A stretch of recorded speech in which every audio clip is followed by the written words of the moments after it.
जय हिंद दोस्तों स्वागत है आपका आपके अपने YouTube चैनल ज्ञानदेव होस्ट में। और इस वीडियो में मैं आपको बताने वाला हूं Delhi subordinate services selection board यानी कि DSSB भर्ती 2021 सिलेबस के बारे में, और साथ ही मैं आपको इसके एग्जाम पैटर्न के बारे में भी पूरी जानकारी देने वाला हूं। इसलिए आप इस वीडियो को देखते रहिए, यहां पर आपको संपूर्ण जानकारी दी जाएगी और आप इस जानकारी के माध्यम से अपने एग्जाम की प्रिपरेशन बिना किसी हिचकिचाहट के कर सकते हो। तो चलिए दोस्तों शुरू करते हैं। दोस्तों यहां पर आप थोड़ा सा शॉर्ट में इस भर्ती के बारे में जान लीजिए। इस भर्ती के फॉर्म आपके 15 मार्च 2021 से लेकर के 14 अप्रैल 2021 तक फिलअप किए जाएंगे। इसमें आपके टोटल 1809 पद निकाले हैं और आप यहां पर देख सकते हैं कि किस पोस्ट के लिए कितने पद निकाले गए हैं। आपको यहां पर पूरी जानकारी जानने को मिल पा रही है, साथ ही आप क्वालिफिकेशन भी देख सकते हो। सबसे ज्यादा पद जो आपके यहां पर निकाले वो आपके स्पेशल एजुकेटर प्राइमरी की पोस्ट पर निकाले, जो कि आपके 1126 है। अभी बात करते हैं आपके एग्जाम पैटर्न एंड सिलेबस के बारे में, जो कि मैं आपको ऑफिशियली इसके ऑफिशियल नोटिफिकेशन से एक्सप्लेन करने वाला हूं। ये आपका ऑफिशियल नोटिफिकेशन है। हम यहां पर अनेक्सर फर्स्ट के ऊपर आते हैं, जहां पर आपको इसके एग्जाम पैटर्न एंड सिलेबस के बारे में जानकारी दी गई है। तो सबसे पहले यहां पर जो उसका सिलेक्शन प्रोसेस है उसके बारे में बात करते हैं, यानी कि आपका सिलेक्शन किस तरह से किया जाएगा। तो यहां पर दोस्तों आपको बोला है पॉइंट 2 के अंदर मोड ऑफ सिलेक्शन यानी कि सिलेक्शन का तरीका। तो आपको यहां पर कहा गया है कि the selection shall be made through 1 tier 2 tier exam scheme and skill test wherever applicable, यानी कि जिस पोस्ट पर आपका स्किल टेस्ट एप्लीकेबल होगा वो आपको आगे जानने को मिल जाएगा। बेसिकली आपका 1 टियर और 2 टियर एग्जाम के माध्यम से इन पोस्ट पर सिलेक्शन किया जाएगा। किस पोस्ट पर आपका 2 टियर रहेगा और किस पोस्ट पर 1 टियर, वो आपको आगे इस वीडियो में पूरी जानकारी जानने को मिलेगी। तो यहां पर दोस्तों जो आपकी एग्जामिनेशन स्कीम है यानी कि जो आपका एग्जाम पैटर्न है उसके बारे में आप जानकारी जान लीजिए। तो आपको बोले कि DSSB will conduct 1 tier and 2 tier exam for the post codes as per examination scheme. आपको नीचे थोड़ा डिटेल में बताया जाएगा कि किस पोस्ट पर आपका टियर फर्स्ट होगा, किस पोस्ट पर आपका टियर फर्स्ट और टियर 2 होगा। इसमें यहां पर दोस्तों अनेक्सर फर्स्ट पर आपको उसके लिए जाना है, बट उस पर हम थोड़ी देर में चलेंगे। उसके पहले आप यहां पर एग्जाम के कुछ पॉइंट्स जान लीजिए। आपको बोला है कि जो आपके एग्जाम की लैंग्वेज है वो आपकी हिंदी एंड इंग्लिश दोनों रहेगी, बट यहां पर जो आपके इंग्लिश लैंग्वेज के क्वेश्चन होंगे वो आपके इंग्लिश के अंदर ही आएंगे। इसी प्रकार से जो आपके हिंदी सब्जेक्ट के क्वेश्चन होंगे वो आपके हिंदी के अंदर ही आएंगे, चाहे आप इंग्लिश वाला पोर्शन सोल्व कर रहे हो या फिर हिंदी वाला पोर्शन सोल्व कर रहे हो। वैसे आपकी एग्जाम की लैंग्वेज हिंदी एंड इंग्लिश दोनों होने वाली है। साथ ही यहां पर दोस्तों मैं आपको बता दूं कि इसमें जो आपका एग्जाम सेंटर होने वाला है वो आपका सिर्फ दिल्ली ही रहेगा, चाहे आप इस फॉर्म को कहीं से भी अप्लाई कर रहे हैं। इसमें आपको सिर्फ दिल्ली के अंदर ही एग्जाम सेंटर चूज करने का ऑप्शन मिलेगा, या फिर ये कह लीजिए कि आपका एग्जाम सिर्फ दिल्ली के अंदर होगा। अब चलिए दोस्तों यहां पर पोस्ट वाइज आपके एग्जाम पैटर्न एंड सिलेबस के बारे में जान लेते हैं। तो यहां पर दोस्तों जो आपका 1 टियर जनरल एग्जाम है ये आपका यहां पर इन पोस्ट कोड पर अप्लाई होगा, जो कि आप देख सकते हो 17, 21, 22, 21, 23, 21। और ये आपकी पोस्ट कोड यानी कि इन पोस्ट कोड के अंदर कौन सी पोस्ट आती है ये आपको यहां पर इसी ऑफिशियल नोटिफिकेशन में ऊपर जानने को मिल जाएगा। जैसे कि यहां पर मैं आपको एग्जांपल के तौर पर दिखाई देता हूं, यहां पर 17, 21 की बात हो रही थी। तो 17, 21 के अंदर आपकी पर्सनल असिस्टेंट की पोस्ट आती है, 18, 21 के अंदर आपकी फार्मासिस्ट की पोस्ट आती है। तो इन पोस्ट कोड पर आपका ये एग्जाम पैटर्न जो यहां पर अभी मैं आपको बताने वाला हूं वो आपका एप्लीकेबल होगा। तो चलिए यहां पर इसके बारे में अब जानकारी समझ लेते हैं। तो इसमें जो आपका एग्जाम कोड है वो भी आपको बोला है। एग्जाम करने के लिए आपको 2 घंटे का समय दिया जाएगा और आपके एग्जाम के अंदर टोटल 200 क्वेश्चन होंगे, जो कि आपके एमसीक्यू टाइप, जिसको आप हिंदी में बहुविकल्प पे बोलते हैं, जिसमें कि आपको एक क्वेश्चन के लिए 4 विकल्प दिए जाते हैं, जिसमें से एक विकल्प सही होता है। यहां पर दोस्तों जो आपके टोटल मार्क्स है इसमें आपका डिस्क्रिप्टिव नहीं होगा, यानी कि इसमें सिर्फ आपका टियर फर्स्ट होगा और आपका ग्रैंड टोटल 200 ही होने वाला है। इसमें जो आपका एग्जाम पैटर्न यानी कि किन सब्जेक्ट से आपके क्वेश्चन तैयार किए जाएंगे वो भी आप यहां से जान लीजिए। आपको बोला है यहां पर प्रत्येक क्वेश्चन के लिए 1 नंबर दिया जाएगा। सब्जेक्ट आपका general awareness, general intelligence and reasoning ability, arithmetical and numerical ability, test of Hindi language and comprehension. 5th है आपका test of English language and comprehension. फिर यहां पर दोस्तों आपको बोले कि 40 मार्क्स ईच, यानी कि प्रत्येक सब्जेक्ट से आपके 40 मार्क्स होंगे और टोटल मिलाकर के आपके 200 मार्क्स हो गए हैं। फिर यहां पर दोस्तों जो आपकी 1 टियर टेक्निकल है ये आपका इन पोस्ट पर अप्लाई होगा, जिन पोस्ट कोड के नाम आप यहां पर देख पा रहे हो। इसमें दोस्तों आपको एग्जाम करने के लिए 2 घंटे का समय दिया जाएगा और यहां पर डिस्क्रिप्टिव आपका पेपर नहीं है, इसमें आपका ग्रैंड टोटल 200 ही होने वाला है। और इस पर जो आपका एग्जाम पैटर्न एप्लीकेबल होगा वो आपके सामने है, जैसे कि general awareness, general intelligence and reasoning ability, arithmetical and numerical ability, test of Hindi language and comprehension. और जो आपका 5th सब्जेक्ट है वो भी यहां पर आपको दिया है। इसमें आपके यहां पर प्रत्येक सब्जेक्ट से 20 मार्क्स होंगे, यानी कि प्रत्येक आपको सब्जेक्ट के लिए 20 क्वेश्चन और उसके लिए आपको 20 मार्क्स दी जाएंगे। इसमें आपके 2 सेक्शन है। सेक्शन बी में जो आपका पैटर्न है वो आपका objective type multiple choice question on the subject concern, यानी कि जो सब्जेक्ट आप सिलेक्ट करोगे या फिर जो आपका मेन सब्जेक्ट है उससे आपके 100 मार्क्स के क्वेश्चन आएंगे एग्जाम में, जिसको सेक्शन बी के अंतर्गत रखा गया है। फिर यहाँ पर दोस्तों आपका अगला आता है 1 ईयर टेक्निकल टीचिंग पोस्ट। ये जो आपकी टीचिंग पोस्ट है वो आपकी 31, 21, 32, 21 पोस्ट कोड के अंतर्गत है। कौन सी पोस्ट है वो आपको ऊपर देखने को मिल जाएगा। इसमें भी आपका टोटल 200 मार्क्स के लिए रहेगा और एग्जाम के लिए आपको 2 घंटे का समय दिया जाएगा। फिर यहाँ पर दोस्तों आपके इन पोस्ट के एग्जाम पैटर्न की बात करें तो इसमें आपके 2 सेक्शन है, जैसा कि आप देख सकते हो। सेक्शन ए के अंदर आपका एमसीक्यू यानी कि मल्टीपल चॉइस क्वेश्चन, जिसमें कि आपके इन सब्जेक्ट से क्वेश्चन आएंगे जो कि बेसिकली सेम ही है जो कि आपने ऊपर देखे, बस क्वेश्चन का लेवल आपका थोड़ा हाई लेवल और मीडियम लेवल का रहेगा आपकी क्वालिफिकेशन और जो आपकी पोस्ट है उसको देखते हुए। यहाँ पर आपके प्रत्येक सब्जेक्ट से आपके 20 मार्क, यानी कि प्रत्येक सब्जेक्ट से आपके 20 मार्क के क्वेश्चन एग्जाम के अंदर होंगे। सेक्शन बी में आपके एमसीक्यू क्वेश्चन ही रहेंगे। प्रत्येक क्वेश्चन के लिए आपको 1 नंबर दिया जाएगा और ये आपके कंसर्न सब्जेक्ट से ही आएंगे जो कि टीचिंग मेथोडोलॉजी और बीईडी एज पर क्वालिफिकेशन, यानी कि क्वालिफिकेशन के अकॉर्डिंग। यहाँ पर ये आपका सेक्शन बी 100 मार्क्स के लिए होने वाला है और आपको नोट करके ये बोला है कि final merit list will be prepared on the basis of aggregate marks of both the section A and B, यानी कि जो आपकी फाइनल मेरिट लिस्ट तैयार की जाएगी इन पोस्ट पर अप्लाई करने वाले कैंडिडेट के लिए, वो आपने जो नंबर सेक्शन ए और सेक्शन बी दोनों में प्राप्त किए उसको दोनों को कंसिडर करके की जाएगी। अब आता है आपका 2 ईयर टेक्निकल। ये जो आपका एप्लीकेबल होगा या आपकी जो 15, 21 और 24, 21 की पोस्ट कोड है उसके ऊपर होगा। इसमें आपका टीयर फर्स्ट जो है उसके लिए आपको 2 घंटे का समय दिया जाएगा और 200 मार्क्स के लिए होने वाला है। फिर इसमें आपका टीयर 2 भी है जिसके लिए आपको यहाँ पर 2 घंटे का समय दिया जाएगा और इसमें आपका 1 सेशन होने वाला है और इसके लिए भी आपको यहाँ पर 200 मार्क्स दिए जाएंगे। इसका जो एग्जाम पैटर्न है वो आपका कुछ इस प्रकार रहेगा। आपका यहाँ पर ए पॉइंट में सब्जेक्ट क्वालिफिकेशन, यानी कि जो आपका सब्जेक्ट है या फिर जो क्वालिफिकेशन है उससे रिलेटेड आपके क्वेश्चन होंगे, जिसके लिए आपको 150 मार्क्स दिए जाएंगे और आपके 150 क्वेश्चन होंगे। 75 वेटेज आपका इसके लिए रहेगा और जो आपका बी सेक्शन है इसमें आपका इंग्लिश लैंग्वेज एंड कॉम्प्रिहेंशन होगा, जिससे आपको 50 मार्क्स और 50 क्वेश्चन दिए जाएंगे और टोटल आपका 25% वेटेज इससे होने वाला है एग्जाम के अंदर। फिर यहाँ पर दोस्तों जो आपका 2 ईयर टेक्निकल एप्लीकेबल होता है वो आपका 14-21 की जो पोस्ट कोड है इसके ऊपर भी होता है। इसमें आपका टीयर फर्स्ट रहेगा और इसके लिए आपको 2 घंटे का समय दिया जाएगा और फिर जो आपका टीयर 2 है इसमें यहाँ पर आपका 3 घंटे का समय दिया जाएगा। इसमें आपका 1 सेशन है और एग्जाम के लिए टोटल मार्क्स आपको 250 दिए जाएंगे। डिस्क्रिप्टिव आपका यहाँ पर 50 का होने वाला है, सॉरी टोटल मार्क्स आपको इसके लिए 50 दिए जाएंगे और जो आपका ग्रैंड टोटल है वो आपका यहाँ पर 250 हो जाएंगे, जैसे कि आप यहाँ पर इस टेबल के अंदर देख सकते हो। इसका जो आपका एग्जाम पैटर्न है वो आप देख लीजिए। इसमें आपके बेसिकली जो ए सेक्शन के सब्जेक्ट है वो सेम है जैसे कि आपने ऊपर वाली पोस्ट में देखे हैं, बट जो आपका बी सेक्शन है इसमें आपको बोला है कि सब्जेक्ट क्वालिफिकेशन रिलेटेड पेपर, यानी कि जो भी आपका सब्जेक्ट या क्वालिफिकेशन है उससे रिलेटेड आपका पेपर आएगा, जिसके लिए आपको 100 मार्क्स दिए जाएंगे। इसमें दोस्तों यहाँ पर आपका जो बेसिकली पार्ट ए है उसके लिए आपको बोला है कि ऑब्जेक्टिव क्वेश्चन होंगे, सब्जेक्ट क्वालिफिकेशन रिलेटेड पेपर है जैसे कि यहाँ पर मेंशन भी किया है, उसके लिए आपको 200 मार्क्स और इसका जो आपका वेटेज रहेगा वो आपका 80% होने वाला है।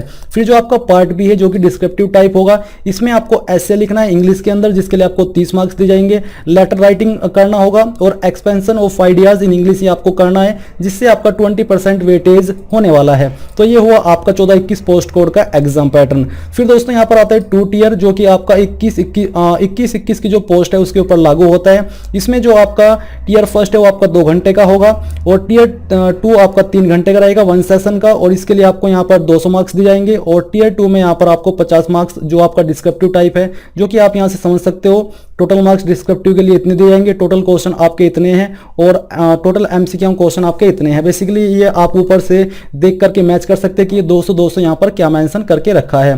तो टोटल यहाँ पर आपका ग्रैंड इसका 250 होगा। इसमें यहाँ पर जो आपका पैटर्न है वो आपका जो एक ए सेक्शन का पैटर्न है वो सेम ही है जैसे कि आपने ऊपर की पोस्ट में देखा है, बट इसमें जो आपका बी सेक्शन है ये आपका subject qualification selection related paper ही है जिसमें कि आपको 100 मार्क्स दिए जाएंगे। इसका जो पैटर्न है वो ऐसा रहेगा, कुछ एमसीक्यू टाइप आपके क्वेश्चन होंगे जो कि सब्जेक्ट रिलेटेड होंगे और इसमें आपको 200 मार्क्स दिए जाएंगे और इसका जो वेटेज है वो आपका 80% वेटेज रहने वाला है।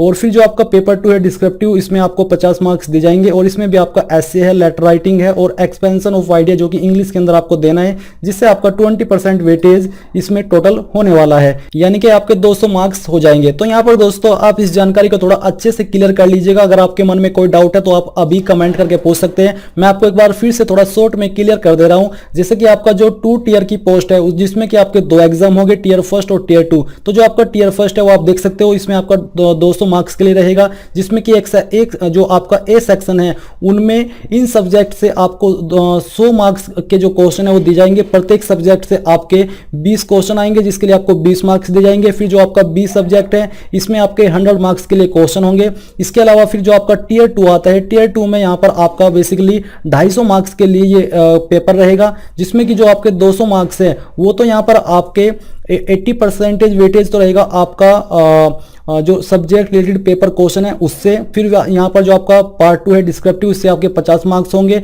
फिर अलग से आपको एसे और लेटर के लिए 30 और 20 नंबर या फिर 20 मार्क्स दिए जाएंगे। तो यहाँ पर आप इसको क्लियर कर लीजिएगा। अगर अभी भी आपके मन में कोई डाउट है तो वो आप कमेंट के माध्यम से पूछ लीजिए।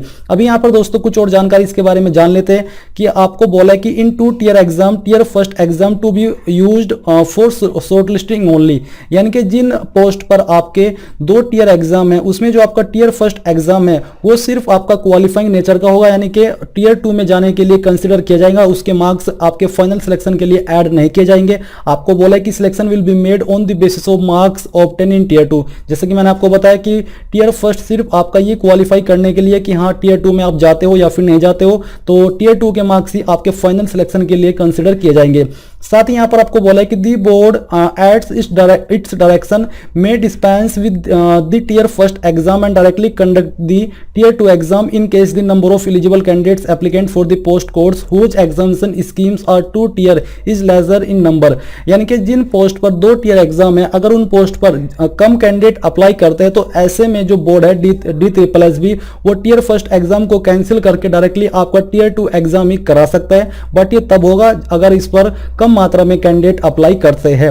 फिर यहां पर दोस्तों बोला है नेगेटिव मार्किंग। तो दोस्तों नेगेटिव मार्किंग के बारे में भी सबसे महत्वपूर्ण जानकारी आ चुकी है और वो ये है कि इसके अंदर नेगेटिव मार्किंग होने वाली है जो कि आपकी 0.25 की होगी। और ये जानकर के मुझे काफी बुरा लग रहा है क्योंकि इसके अंदर नेगेटिव मार्किंग है और जिन कैंडिडेट के अंदर तुक्का मारने की एक अद्भुत कला होती है वो इस कला को यहाँ पर नहीं दिखा पाएंगे, क्योंकि अगर वो ऐसा करेंगे तो उनको लेने के देने पड़ जाएंगे। इसलिए मेरे भी आपको यही सजेशन है कि आप इस नेगेटिव मार्किंग में इस कला का इस्तेमाल मत कीजिएगा, नहीं तो आपको प्रॉब्लम हो सकती है। फिर यहाँ पर दोस्तों आपको बोला है The minimum qualification for 1 tier 2 tier written exam objective descriptive type is as under please, यानी कि जो आपकी मिनिमम क्वालिफाइंग मार्क्स है वो यहाँ पर आपको दिए गए हैं। जनरल में यहाँ पर 40% है, इनके कम से कम इतने तो आपको प्राप्त करने ही होंगे। ओबीसी दिल्ली के लिए यहाँ पर 35% है, ये सिर्फ ओबीसी दिल्ली के लिए है। अगर अदर स्टेट से आप भर रहे हो तब नहीं है, क्योंकि अदर स्टेट के वैसे भी इसमें जनरल के अंदर काउंट किए जाएंगे। SC ST PH और विकलांग के लिए 30% यहाँ पर मिनिमम क्वालिफाइंग मार्क्स रखे गए हैं। तो यहाँ पर दोस्तों आपने जाना अभी इसके पोस्ट वाइज एग्जाम पैटर्न के बारे में। अभी यहाँ पर दोस्तों सिलेबस भी जान लेते हैं। जो आपको यहाँ पर सेक्शन ए का सब्जेक्ट है, इसका जो सिलेबस है वो कैसा रहेगा वो आप देख लीजिए। आपका सेक्शन ए का सिलेबस आपके सामने, इसमें आपका सब्जेक्ट है जनरल अवेयरनेस। तो आपको बोला है कि इसमें किस तरह के क्वेश्चन तैयार किए जाएंगे, कहां से तैयार किए जाएंगे। तो question will be design to test the ability of the candidates general awareness of the environment around him her and its application to society, यानी कि कुछ इस तरह के क्वेश्चन इसके अंदर आएंगे कि जो एक कैंडिडेट है जो इसमें अप्लाई कर रहा है उसके आसपास का इन्वायरमेंट वो उसको कैसे देखता है, अपनी सोसाइटी को किस ढंग से देखता है। कुछ ऐसे क्वेश्चन होंगे जिसके लिए आपको अगर कोई स्पेशल स्टडी नहीं भी करे तब भी आप उसको क्लियर कर सकते हो। The question will be design to test knowledge of the current events, आपके करंट इवेंट्स, आपके आसपास क्या घट रहा है, आप उसको कैसे ऑब्जर्व करते हो वो परखने के लिए। साथ ही जो फोकस रहेगा वो आपका history, polity, constitution, sport, art culture, geography, economics, everyday science, scientific research, national international organisations, institutions ETC, ये आपका मेनली फोकस इस सब्जेक्ट के अंदर आपके क्वेश्चंस पर होने वाला है। फिर यहाँ पर दोस्तों आपका सेकंड सब्जेक्ट आता है general intelligence and reasoning ability. इसमें आपका जो फोकस रहेगा क्वेश्चन का या फिर आपके जो क्वेश्चन तैयार किए जाएंगे वो आपके general intelligence and reasoning ability includes question of both verbal and non verbal types. The test में include question on analogies, similarities, differences, space visualisation, problem solving, analysis, judgement, decision making, visual memory, discriminations, observations, relationship concept, arithmetical reasoning, verbal and figure classification, arithmetical number series ETC. ये आपके वो topics है जिनसे आपके इस subject के question तैयार किए जाएंगे, इसलिए आपको इन टॉपिक्स को पढ़ना होगा। फिर थर्ड आपका आता है अर्थमेटिकल एंड न्यूमेरिकल एबिलिटी। इसमें आपको बोला कि the test of arithmetical and numerical abilities will cover number system including question on simplification, decimal, data interpretation, fraction, LCM, HCF, ratio and proportion, percentage, average, profit and loss, discount, simple and compound interest, mensuration, time and work, time and distance, tables and graph ETC. आपके इसके topics होने वाले हैं। फिर दोस्तों आता है आपका Hindi language and comprehension and English language and comprehension. In addition to testing of candidates understanding and comprehension of the English and Hindi language, question on its vocabulary, grammar, sentence structure, synonyms, antonyms and its correct usage would also be covered. ये जो यहाँ पर मैंने आपको हिंदी और English subject बताए हैं, यानी कि सब्जेक्ट के टॉपिक्स बताए हैं, इसमें अगर आप इसको हिंदी में कन्वर्ट कर दोगे, जो यहाँ पर मेंशन किया है वो आपके हिंदी में हो जाएगी और नॉर्मली आप इनको इंग्लिश के अंदर अभी ले सकते हो कि हाँ इंग्लिश में आपके इन टॉपिक से क्वेश्चन आएंगे एग्जाम के अंदर। फिर जो आपका सेक्शन बी है इसके बारे में आपको बोला है कि applicable only for one tier technical only, जो कि आपको एग्जाम पैटर्न के अंदर जानने को मिल गया होगा कि किस पोस्ट पर ये लागू होगा और किस पोस्ट पर लागू नहीं होगा। यहाँ पर आपके post specific subject related question होंगे, जो भी आपकी पोस्ट है। Objective type multiple choice question इसके अंदर होने वाले आपकी क्वालिफिकेशन और आपके सब्जेक्ट के अकॉर्डिंग। 2 टीयर एग्जाम यहाँ पर आपका बोला है कि syllabus 4 tier exam will be same as 1 tier exam, यानी कि यहाँ पर जो आपका टीयर फर्स्ट का एग्जाम है वो आपका सेम होने वाला है, जैसे कि 1 टीयर का एग्जाम है। सिलेबस 4 टीयर 2 एग्जाम वो आपने यहाँ पर जान लिया है। पार्ट 1 में आपके एमसीक्यू ऑब्जेक्टिव टाइप क्वेश्चन होंगे। इसमें यहाँ पर आपका जो जनरल अवेयरनेस है इसमें आपको अलग से जानकारी ये दी गई है। इसमें आपका history, culture, demography, geography and economy of Delhi, administrative setup and governance in NCT of Delhi, various schemes of Delhi government, इनके ऊपर फोकस रहेगा। इंग्लिश लैंग्वेज एंड कॉम्प्रिहेंशन में आपका सेम है जो कि टीयर फर्स्ट के अंदर वही सेम इसमें होने वाला है, बट इसमें थोड़ा स्लाइटली हायर लेवल हो सकता है। पार्ट 2 आपका डिस्क्रिप्टिव का है और इसके बारे में भी यहाँ पर आपको जानकारी अलग से दी गई है। तो यहाँ पर दोस्तों आपने कंप्लीट जानकारी जान ली है आपके एग्जाम पैटर्न और सिलेबस के बारे में। अगर आपका कहीं पर कोई डाउट है, कोई सवाल है, तो आप कमेंट के माध्यम से पूछ लीजिए। और इस वीडियो के लास्ट में बस आपसे ही कहना चाहूंगा कि आप इस वीडियो को लाइक, शेयर और साथ ही साथ आपके अपने यूट्यूब चैनल ज्ञानदेह होस्ट को सब्सक्राइब करके बेल आइकन को ऑन कर ले, ताकि आपको आगे आने वाली वीडियोस के नोटिफिकेशन सबसे पहले मिल पाए। जय हिंद दोस्तों।